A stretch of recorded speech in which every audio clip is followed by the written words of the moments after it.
Hi friends, இன்றைக்கி பார்த்திங்கன்னா வியாழக்கிழமை. வாங்க இன்றைக்கி எங்கள் வீட்டில் என்ன லஞ்ச் மெனுன்னு பார்க்கலாம். ஃபஸ்ட்டு லெமன் ரைஸ் தான் ஃப்ரெண்ட்ஸ் செஞ்சுருக்கேன். இது பார்த்திங்கன்னா கடலைப்பருப்பு, வேர்க்கடலை இதெல்லாம் போட்டு லெமன் ரைஸ் செஞ்சுருக்கேன். அதுக்கப்புறம் கூடவே தொட்டுக்க பார்த்திங்கன்னா உருளைக்கிழங்கு வேக வச்சு மசாலா போட்டு ஃப்ரை பண்ணியிருக்கேன் ஃப்ரெண்ட்ஸ். அதுக்கப்புறமா கூடவே முட்டை.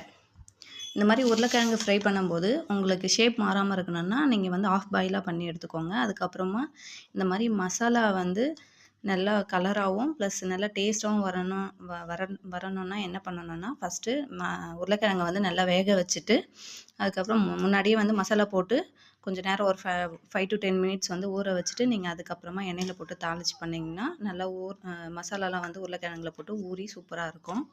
அது மாதிரி லெமன் ரைஸும் கொஞ்சம் நேரத்துக்கு முன்னாடியே செஞ்சுட்டு அதுக்கப்புறமா சாப்பிடுங்க.